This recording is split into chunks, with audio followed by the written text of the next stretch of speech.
Ya, kembali ke Dokter Mary. Dokter Mary, dari tadi yang disampaikan sedikit, walaupun itu menjawab dari challenge-nya dari Kang Topan, kemudian dijawab dengan detail oleh Pak Kunwardana, eee, kaitannya dengan political economy. Ini bagaimana, Dokter? Terima kasih, Pak Kun, penjelasannya detail dan menarik, Kang Porta. Kalau kita mau tarik ke Pak Richard kan kita mau ke atas begitu ya, ke makro.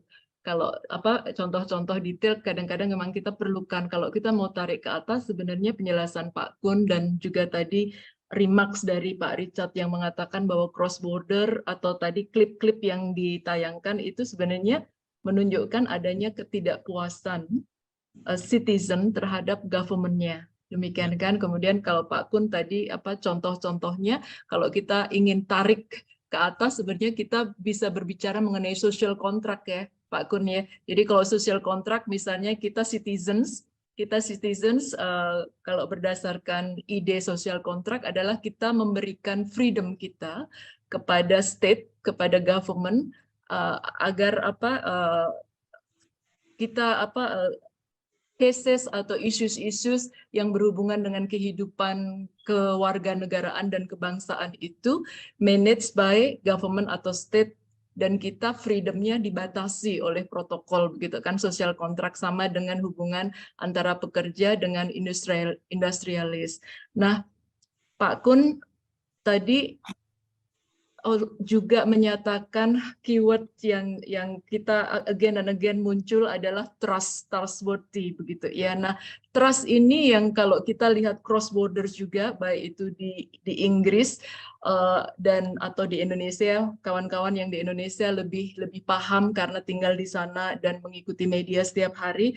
Kalau saya mengamati trust ini, Kang Porta yang memang defisit begitu ya, defisit trust ini. Nah, sebenarnya kalau di Inggris yang saat ini terjadi juga, Pak Gun, kita sedang menghadapi strike hampir setiap minggu ada strike.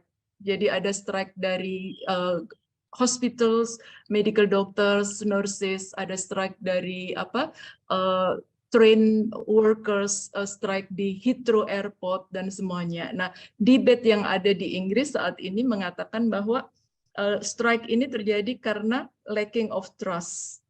Nah, karena lacking of trust ini, nah kenapa lacking of trust? Kalau kita mau kembali lebih ke atas lagi yang tadi toolbox untuk untuk mencapai integritas apapun, integritas policy, integritas pemimpin, maka toolboxnya adalah yang tadi transparansi, accountability, kemudian participation. Ini yang kelihatannya memang tidak being trusted bahwa itu dilakukan.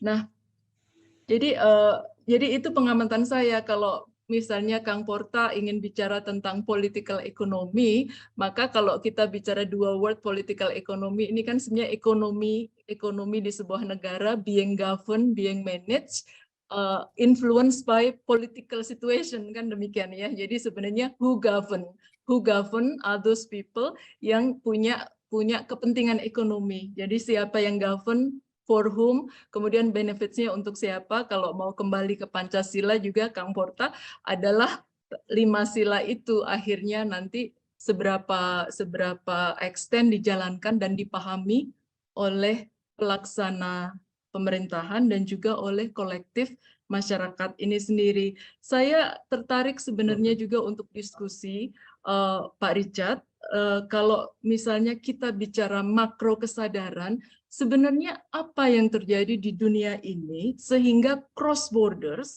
hampir di seluruh negara di dunia, mungkin ada beberapa kawan yang di sini bisa menyebutkan sebenarnya di negara mana yang citizennya memiliki tingkat trust yang tinggi terhadap pelaksanaan political economy oleh eksekutif branch ini ya.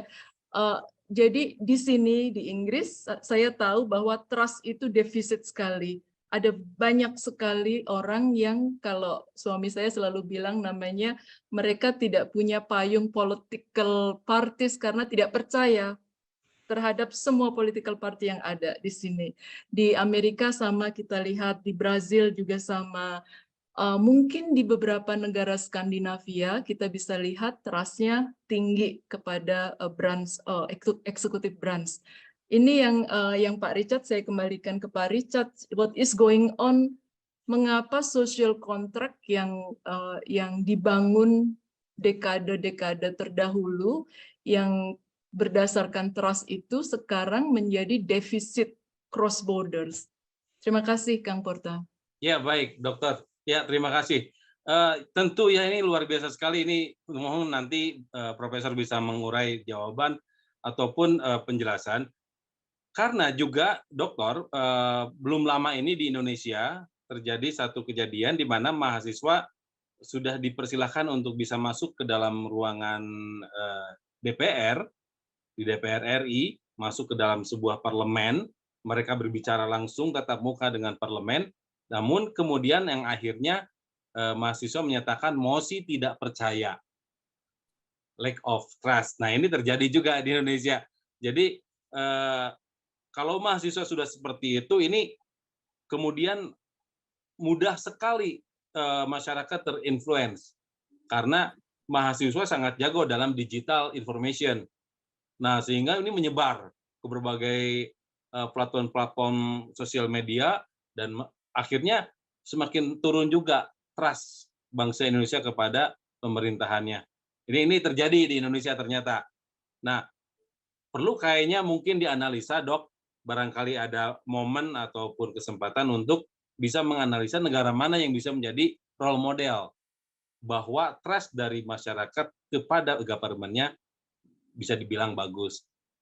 Mungkin Dokter ada informasi mungkin? Sedikit sebelum ke Prof. Richard dan juga kelihatannya ada yang bertanya.